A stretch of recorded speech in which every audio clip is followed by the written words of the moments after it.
그런 또 한국의 뭐 NHN이라든지 그 외에 뭐 제조 기반의 뭐 그런 기반 기업들도 있습니다만은 한 10여 년 전에는 이름도 없었던 그 무명의 기업들이었습니다. 그게 10여 년 만에 이제 세계적인 기업으로 성장을 했고요.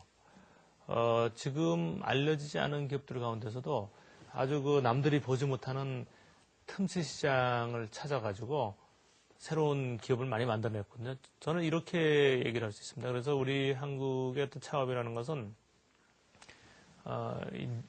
그 니치 플레이어, 틈새 시장을 잘 활용하는. 근데 그런 이제 글로벌 시장까지 보면서 하는 글로벌 니치 플레이어, 전 GNP라고 부르는데 그런 것들이 많이 나와야 되고 그것들이 성장해서 강소기업.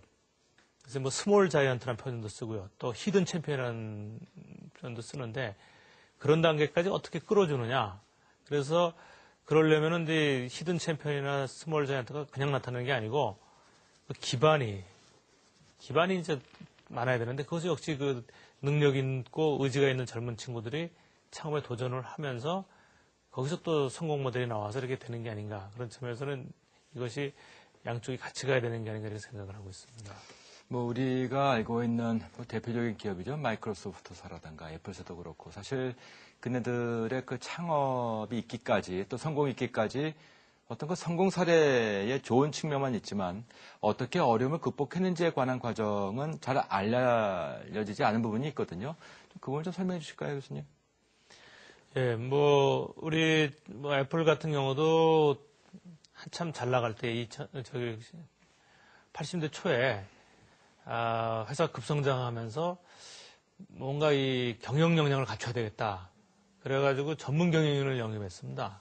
존 스컬리라는. 근데 이 스티브 잡스와 존 스컬리가 기업 경영의 방향을 놓고서 충돌을 하는 바람에 이 창업자가 자기가 만든 기업에서 쫓겨나는 그런 아주 일이 있었죠. 그게 아주 미국에서 근데 그 당시에 미국에 있었는데 아주 충격적인 사건이었는데 최근에 스티브 잡스가 그걸 회고하면서 그거야말로 나의 일생에서 가장 좋은 기회였다. 자기가 그 엄청난 기업가의 부담을 쫓겨났을 때 굉장히 억울했지만 세상을 새롭게 보고 새롭게 도전할 수 있는 기회가 돼서 그게 픽사라든지 최근에 이제 뭐 아이튠, 아이폰까지 만들어내는 아주 최고의 기업가가 됐었고요.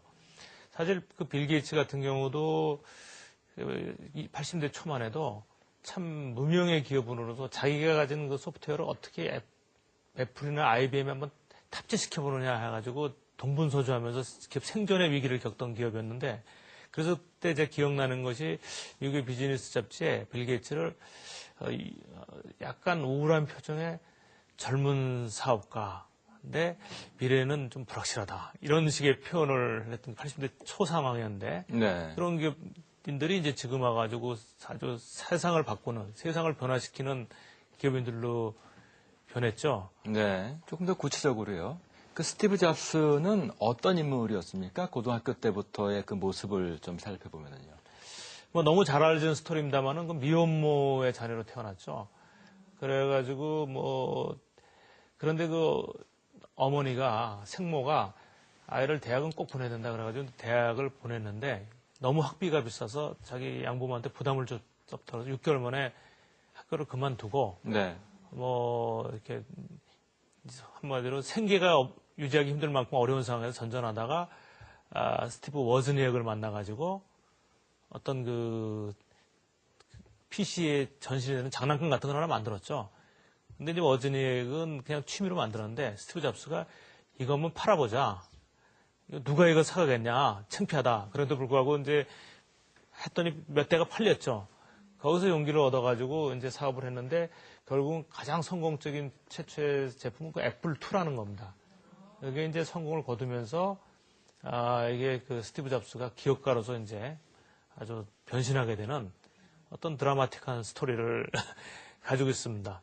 근데 이분이 이제 그 성격이 창의적이고 또 비전이 강하다 보니까 인간관계, 부하들을 다루는데 어려움이 많아가지고 그게 이제 또 여러 가지 스토리들이 많죠. 하지만 이 사람이 워낙 탁월한 창의력과 비전이 있으니까 또 그걸 좋아하는 또 아주 열심히 쫓아오는 또 부하들, 자기 직원들이 있어가지고 결국은 근데 성공을 이루어낸 거라고 볼 수 있겠습니다. 제가 그 스티브 잡스를 여쭤봤던 그 이유는 무엇보다 뭐 제대로 된, 뭐 빌 게이츠도 마찬가지인데요. 제대로 된 정규교육을 받지 않은 사람들 아닙니까? 네. 그 사람들의 그 도전 정신은 그러면 누구로부터 배운 것일까? 또 그 사람들의 그 아이디어라든가 그 사람들의 기술력은 과연 어디서 나온 것일까? 사실 이게 제일 궁금했거든요. 교수님 어떻게 네. 보십니까? 그래서 그 스티브 잡스 같은 경우 뭐 한쪽은 역경에서 나옵니다. 사실 스티브 잡스도 그렇고 이런 표현을 하면 어쩔지 모르겠습니다만 미국의 탁월한 기업가 중에서 결손 가정에서 나온 사람들이 있습니다. 오라클의 레리 레스라든지 뭐 그또 웬디 햄버거 창업자라든지 이런 그들이 뭔가 그 결핍된 상황에서 뭔가 성공을 해봐야 되겠다. 근데 그 단순히 성공을 해봤다는 게 아니라 끊임없이 이제 기회를 찾으면서 자기를 준비를 했는데 스티브 잡스 같은 경우는 그 어떤 타고난 그 기업가적인 기질이 있었다고 봅니다. 그것이 이제 어떤 기회를 만나게 된 거고요. 그리고 특히 굉장히 이 새로운 것을 이렇게 엮어내는 그 자신이 역량이 탁월했다기보다는 다른 사람의 역량을 활용해서 하나에 묶어내는 우리 쉼페터가 얘기한 대로 혁신이라는 것은 뉴 컴비네이션이다. 새로운 조합이다라고 했듯이 예를 들어서 그 스티브 잡스가 한 그 유저 인터페이스 마우스 같은 개념 그 아이콘으로 하는 거 그런 것도 스티브 잡스가 한 것이 아니라 제럭스가 개발한 것을 제럭스는 개발해놓고 이걸 어디에 쓸 줄 몰랐는데 스티브 잡스가 우연히 방문해서 딱 보고 나서 이거다 그래가지고 자기가 가지고 이제 그 바로 탁월한 유저 인터페이스 되는 마우스라는 걸 만들어내지 않았습니까? 반면에 이제 빌 게이츠는 상당히 유복한 과정에서 자라는데 그 어렸을 때부터 예를 들어서 빌 게이츠가 자란 레이크사이드 고등학교는 그 컴퓨터를 일찍이 학생들한테 이용하게 해줬습니다. 특히 그 이제 시애틀에 있는 유니버시티 워싱턴의 메인 컴퓨터가 연결해가지고 일정 시간 동안 고등학교 아이들이 컴퓨터를 이용해주는 그런 그래서 거기서 이제 그 빌 게이츠가 컴퓨터 매니아가 된 거죠. 아주 취미로. 그래서 당연히 그 매니아가 되고 탁월성이 있으니까 자기가 이제 대학에 들어가서 내가 이걸 공부를 하느니 내가 가지고 있는 이걸 가지고 사업을 하겠다. 근데 중요한 것은 그 부모님들의 태도였어요. 부모님들이 그래 한번 해봐라. 우리 한국 같으면 이제 너 하버드 들어왔는데 무슨 얘기냐. 얼마든지 좋은 커리어를 갈 수 있는데 그런데 그런 거죠. 아주 재밌는 스토리 하나 더 얘기한다면은